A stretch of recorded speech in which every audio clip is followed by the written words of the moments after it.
biasanya untuk batang serut yang misal sebelah sini itu sudah terkena kerat batang, ciri-cirinya biasanya seperti Halo pohon. sahabat bonsai, ketemu lagi dengan saya Ahmad Cis, dan kali ini ada beberapa hal yang ingin saya sampaikan, ingin saya bagikan kepada teman-teman bonsai semua. Yuk, tetap semangat berkarya pastinya. Nah, ini yang mau saya bicarakan di sini adalah perihal mengenai bonsai serut ya. Bonsai serut sekarang itu nggak sama seperti bonsai serut zaman dulu. Nah, kenapa saya bilang nggak sama? Nah, di sini banyak dari teman-teman kita atau termasuk saya memelihara bonsai serut itu nggak sekuat zaman dulu. Beberapa tahun yang silam, serut sekarang itu lebih banyak mengalami ya kerusakan ranting, daun, dan pohonnya juga akibat dari penyakit yang namanya, kalau nggak kerat batang itu retak batang. Tergantung daerah sih menyebutnya apa. Tapi kalau saya menyebutnya di sini adalah itu adalah kerat batang. Nah, untuk serut sebenarnya itu gimana ya? Soal serut itu kita untuk mengatasi penyakit seperti itu sebenarnya nggak gampang. Kenapa saya bilang nggak gampang? Karena sudah berbagai macam cara atau obat-obatan baik organik maupun kimia itu tetap aja susah disembuhkan. Yang pasti setelah saya temukan di sini, ini bukan mengenai solusi ya, tapi ini mengenai dari jenis serutnya. Ternyata untuk jenis serut itu berbeda-beda. Kalau kita mengenali dari bentuk daun, itu ada beberapa macam daun ya untuk bonsai serut, termasuk di alamnya waktu kita berburu. Kalau suka yang apa ya, kalau yang suka berburu ya, itu pasti biasanya lebih mengenali serut, jenis-jenisnya serut.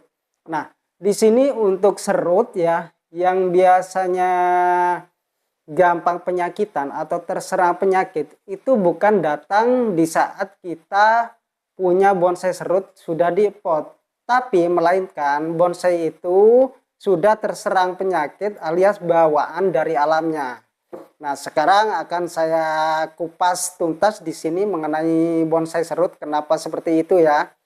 Dan di sini untuk jenis serut itu sebenarnya kalau yang saya kenal itu ada sekitar, kalau nggak salah itu ada 4 jenis. Daun mikro ada, serut itu daun mikro ada, daun sedang yang agak oval juga ada, daun yang agak besar itu juga bentuknya ya yang namanya serut ya, hampir sama daunnya, agak oval juga, tapi ini yang paling saya pilih biasanya yang agak besar ini. Dan juga yang paling terakhir itu adalah jenisnya yang daun yang sangat besar, lebar, seperti layaknya pohon ficus ya, seperti pohon beringin, namun dia tipis. Dan saya ulang lagi mulai dari yang pertama, bukan diulang sih, tapi saya bahas mulai dari yang serut mikro. Kenapa? Serut mikro ini sebenarnya bukan asli mikro dari alam kalau saya bisa mengatakan ya. Karena kalau dari alam itu biasanya nggak sampai ada yang mikro untuk serut. Tetapi serut mikro itu biasanya mungkin akibat kelainan waktu di pot atau kena unsur zat apa gitu, akhirnya daunnya menjadi mikro. Dan ini serut ini biasanya pertumbuhannya sangat lambat dan memiliki daun yang lebih ngeprul dan lebih rapat gitu. Pertumbuhannya agak lama. Namun untuk serut mikro ini biasanya masih gampang terserang penyakit. Dan untuk yang daun agak kecil itu juga gampang terserang penyakit. Karena untuk kerat batang itu nggak memilih jenis serut yang seperti apa. Tapi untuk dari semua jenis ini saya biasanya lebih cenderung ke yang daun oval agak besar dan agak tebal ini. Karena untuk serut ini untuk ketahanan tubuhnya itu lebih kuat.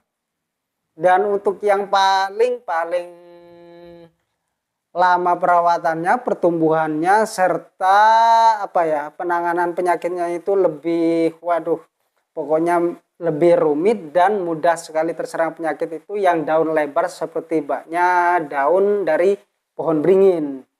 Karena selain lebar, tipis, dan susah juga untuk mengecil. Dan juga itu pertumbuhannya lama, lambat sekali. Dan untuk penanganan bonsai serut yang seperti itu sudah saya lakukan berbagai merek obat, mulai dari yang organik sampai ke yang kimia ya. Itu sebenarnya tidak membuahkan hasil. Adapun hasil itu paling enggak sebulan baru bisa terlihat hasilnya, kemudian dia akan kembali lagi seperti semula. Dan penyakit kerat batang itu adalah bukan di luar kulit ya. Biasanya itu ada di dalam kulitnya. Biasanya untuk batang serut yang misal sebelah sini itu sudah terkena kerat batang, ciri-cirinya biasanya seperti pohon yang sudah dimakan hewan kemudian keluar getahnya, itu seperti kita itu bisulan gitu. Seperti bisulan kemudian pecah. Nah, seperti retakan, itu yang namanya adalah kerat batang. Ini susah disembuhkan. Biasanya kalau kita obati di sebelah luka sebelah sini yang ada lukanya, itu dia nggak akan sembuh, tapi merembet melewati dalam kulit, bukan kambiumnya, tapi kulit bagian luar. Ini akan tembus ke sini. Terutama untuk bonsai serut yang kawatnya masih nempel, masih belum dilepas ya, kemudian terkena sinar matahari, itu sangat rentan sekali terserang yang namanya kerat batang. Waduh. Maaf, agak belepotan ya. Jadi itu mudah terserang. Kemudian setelah saya pakai Mama Lemon, kemudian pakai segala hal berbagai macam obat, ternyata untuk kerat batang itu sebuah virus yang tidak bisa disembuhkan, alias tetap nempel pada batang dan sekaligus ranting dari pohon serut tersebut. Itu sudah bawaan dari alam. Kemudian untuk yang daun agak besar dan tebal, itu lebih kuat dia. Ciri-cirinya kalau di alam ya, itu lebih cenderung untuk batang yang masih muda, terubus yang masih muda dan agak tua dikit, itu tergantung suhu alam sih sebenarnya. Tapi kebanyakan itu agak coklat, warna kulitnya agak coklat matang gitu, beda sama yang ketiga jenis ini. Jadi kalau mau pilih bonsai serut yang lebih bandel, ini baiknya yang daun oval agak besar dan agak tebal.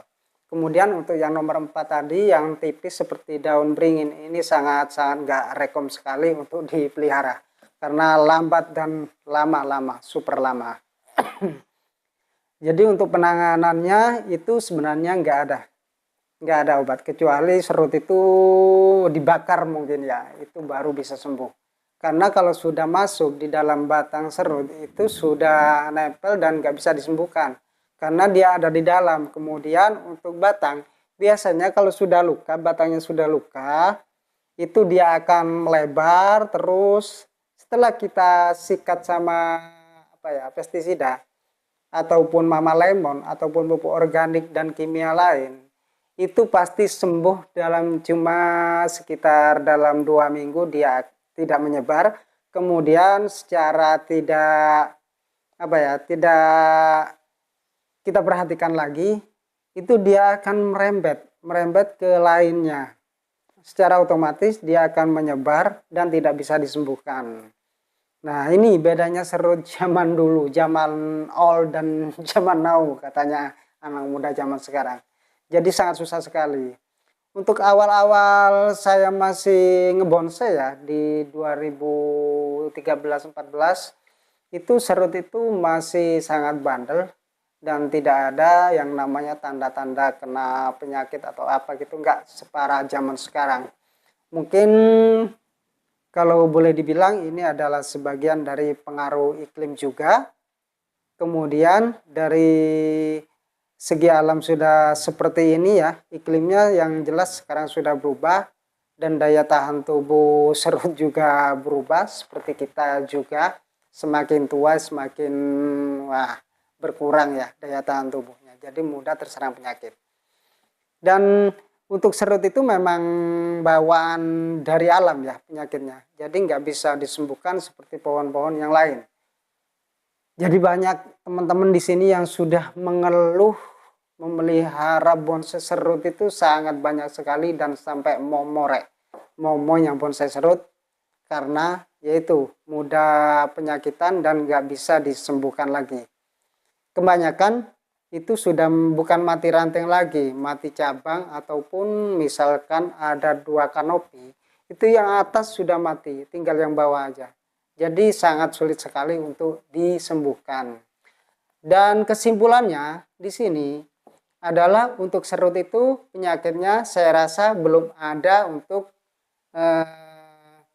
pestisida atau obat-obatan kimia ataupun organik yang bisa menyembuhkan. Belum tahu lagi ya saya, karena ini yang saya pahami selama ini ketika punya serut mulai dari zaman beberapa tahun silam sampai sekarang, saya juga sudah tak sanggup lagi rasanya untuk merawat bonsai serut karena semacam itu. Jadi nggak ada yang namanya serut itu bisa disembuhkan dari penyakit, kecuali dari jenis serutnya sendiri yang sudah kebal terhadap penyakit dari alam. Semua bawaan dari alam, dan waktu kita ngedongkel, kita bawa pulang, itu sebenarnya sudah ada penyakit yang ikut di dalam pohon tersebut. Cuma kita nggak merasakan aja, nggak ngeh gitu ya kalau itu ada penyakitnya. Mungkin ada teman-teman yang punya solusi, bisa kita sharingkan di sini di kolom komentar. Tolong bantu saya jawab untuk teman-teman yang lainnya, supaya kita juga berbagi pengalaman dan ilmu juga agar bonsai kita semakin bagus.